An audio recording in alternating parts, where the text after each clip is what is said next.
knock the volume off this because there's a lot of background noise and stuff like that. So I'm tying a pheasant tail dry fly, as you see in the description. I wasn't going to tie a fly on YouTube, there's that many people doing it. Some of the ones I watch is Lindsay Simpson and David McPhail. So yeah, that there in the vice.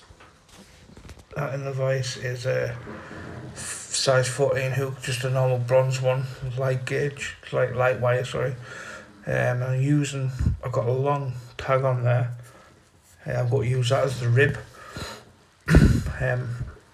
That's a nano silk in copper or bronze. Just wrapping on some. What colour were them? I think they were light. A light ginger from a cock hackle. Just a little bit longer than the body. Just got a bit of a twist on here.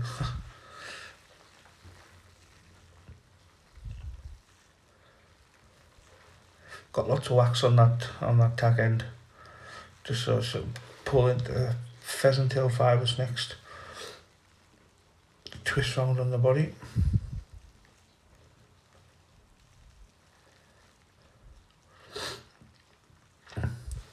The light was a bit dodgy and first time I've recorded on here for tying a fly, so it was a bit awkward trying to get my hands on the way. I tied another free, I think, after this, and the time it took us to do this one fly with the camera set up, so it was time to do free. So they're a very good fly. Caught lots of fish on them, to be honest.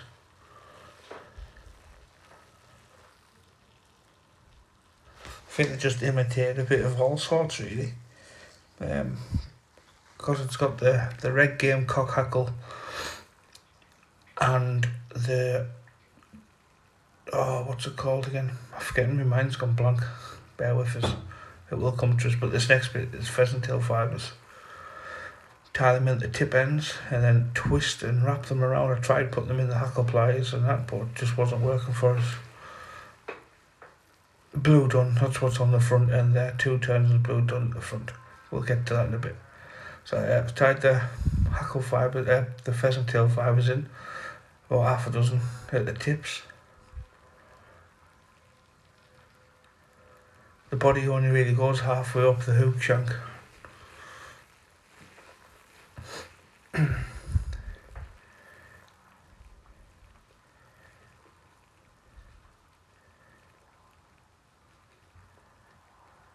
Just wrapping that down a bit. Try to get it on top of the hook. My big old posts.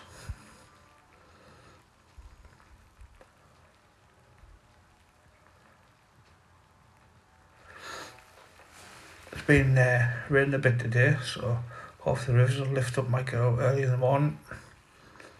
It's been really, really low in Cumbria. Well, everywhere, I would imagine. I'm just twisting that round now. Very awkward. Looking for the hackle pliers.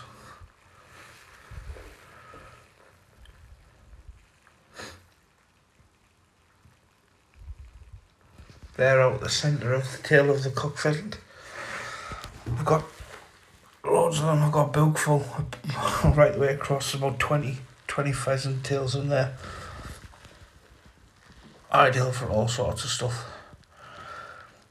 I would say probably one of the most used fibres, what I use anyway.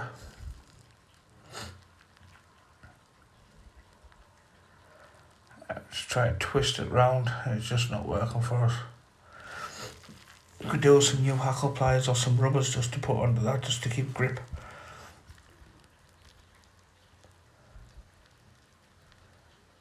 Now I've got to twist this opposite way to the way I've been wrapping the threads on.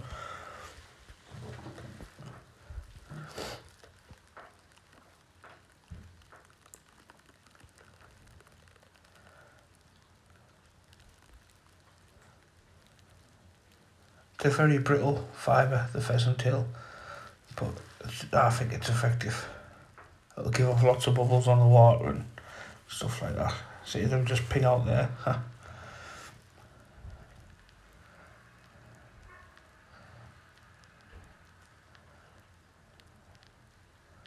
So yeah, that's a size 14 if any of the sea fishing lads are watching.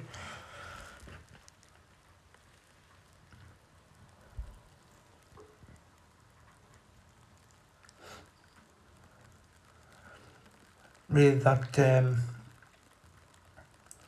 looking back at this here, I should have had the body start from further back, but it won't make a big difference. See, he's trying to twist that fibres round in my fingers. It's a bit fiddly because, like you say, there's half a dozen strands there.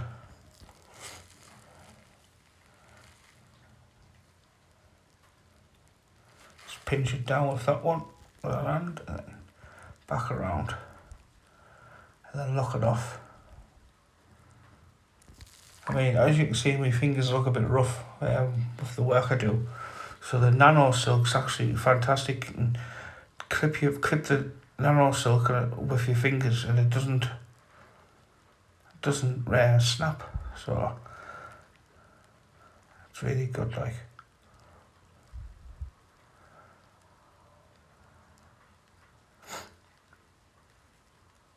The curved scissors in there just to snip it off. I think like further on the camera starts slipping backwards and that, so wax my thread before I put the red game cock fibres on, cock hackle, and he's the thread coming around to make the rib, and then for the thread I'll go the opposite way to what I wrap the pheasant tail fibres on, so it catches them in as it were. And it doesn't really make the fly heavy either with it being the thread. As you can see there, it's just slowly cementing that off, giving it a little bit of a body shape. Could have been zoomed in a bit more like, but trial and error. You can see how much wax is on that tag, on that rib there. It's like a punk rocker's haircut.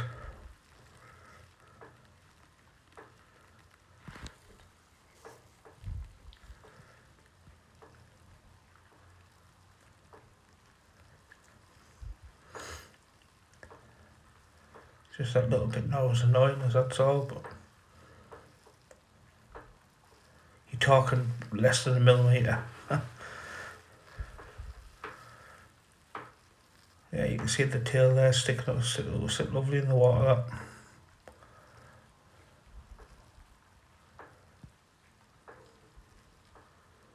But yeah, I've been tying since I was 12-year-old really. I started at school in a flying tying club, just on and off over the ice, but the last 3 or 4 years I've really stuck at it. Really been enjoying it, to be honest.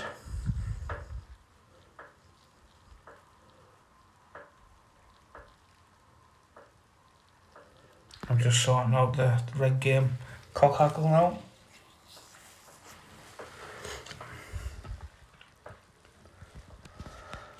There's 2 hackles on the front. This is the red game cock hackle and the blue dun, I think it is, blue dun on the front. It's a nice soft hackle to the hard hackle.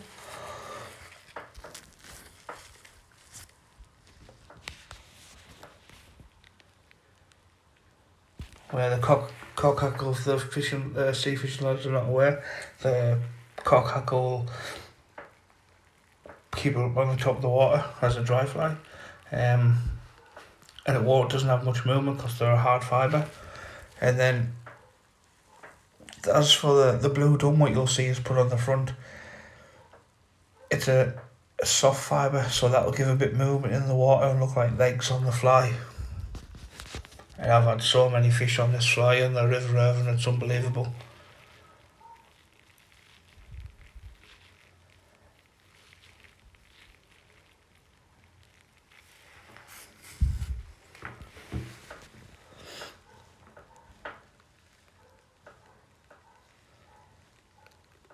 so much harder recording and tying a fly at the same time. Fair play to all them lads who do it. Lindsay Simpson, David McPhailey, who's a legend, Barry O'Clark. You know, go and check out them pages and just, it's like art of a hook when you see them working the magic.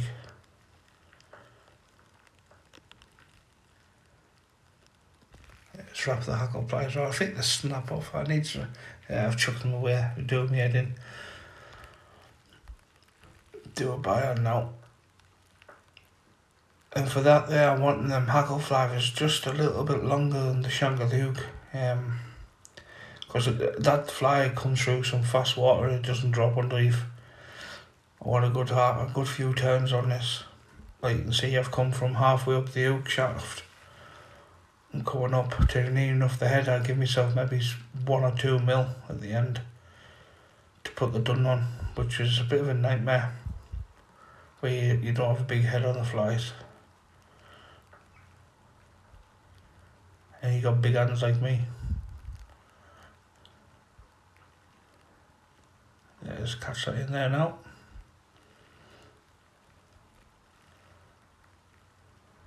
Two turns at the back of it to lock it in, and a few turns at the front. I just try and pull them back.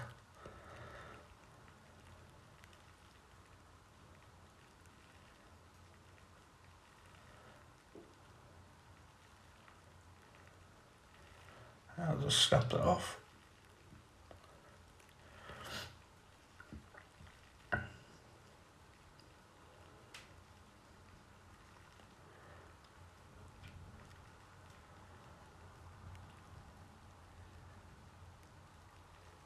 There we go. Thanks all for watching, by the way. If you're new to the channel, there's other bits and bobs on here, just like sea fishing rigs and stuff like that. Hit the subscribe button and all if you wouldn't mind, it's totally free. Helps the channel out massively. And I picked the wrong t-shirt to be wearing while doing this. A Superman top, Jesus Christ. Should be wearing a white shirt. Be able to see everything perfect then. Now I'll tighten that back up there. Put a bit of wax on.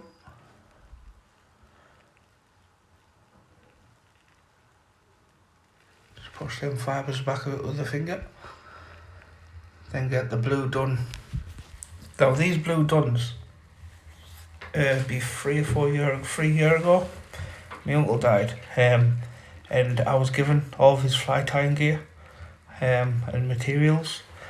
Now, some of these materials have been in the bag since God knows when. Well, there's a diary from the 70s in there as well, with fly patterns in, which is really cool, to be honest. So I don't know how old these blue dun fibres are, feathers are, what you're about to see, but they are belters like.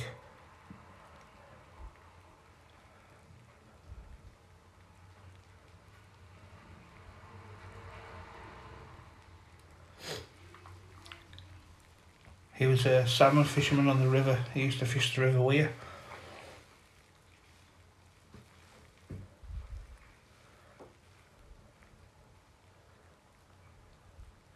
Just trying to get, I've cut the end off there to tie it on. It's maybe 1.5 mil to try to tie it down to in between my fingers. Just hold it on top of the hook. Then wasn't happy with it. Just try and push that hackle down. You can just see it sticking out.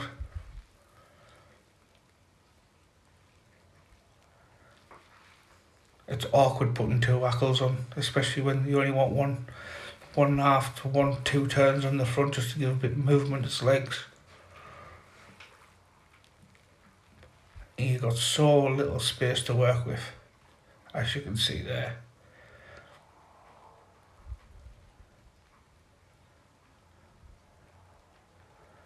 Just doing that. I'm just putting a few extra threads down now. I'll come to the back of the eye just to nip it down. Just don't want a big head on these at all. Now I can't remember if this snaps off. If they are brittle, then the hackle pliers need some. If I just bend that just to break it a little bit. Try to twist it, and then obviously I'll come the opposite way to where I'm tying the fly.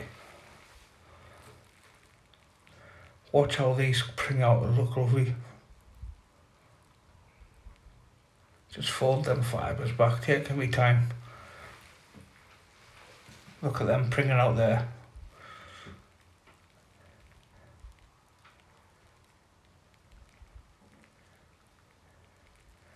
Folding them back.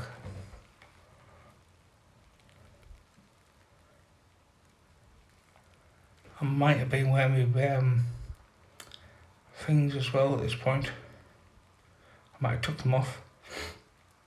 Magnifying glasses, magnification glasses with a light on. So I've got a couple of turns on there just to tighten it up. And I've got to fold it back over, try and pull everything backwards. And I've got to come behind the eye and give it a good few wraps to lock it in place.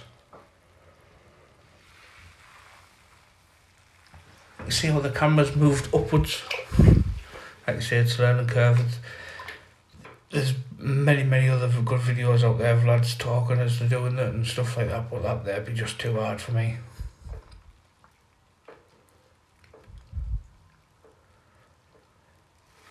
I was very happy that this was on 3.5 magnification. I was happy that it didn't come in and out and focus on it, to be fair. As it's doing it now.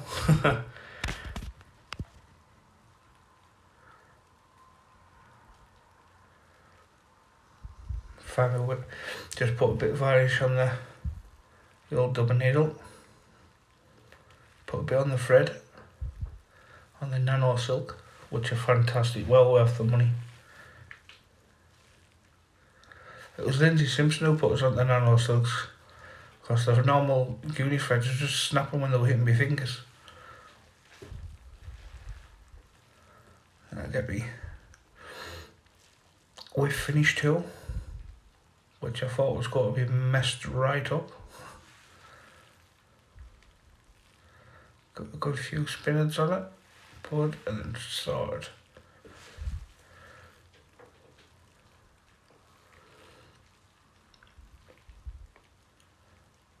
Head snip, nice and close.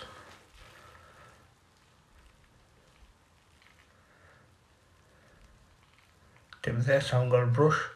Let's go put a bit on the head of the fly. That's head cement varnish, just to finish it off.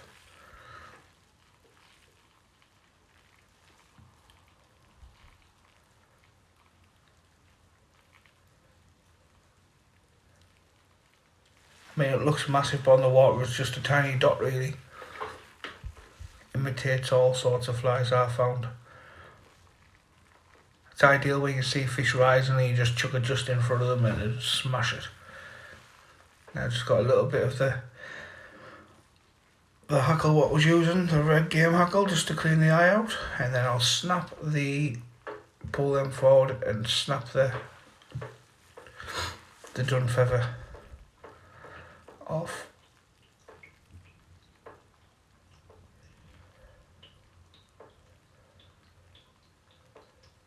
And there we go. Thank you all for watching. Hit like and subscribe.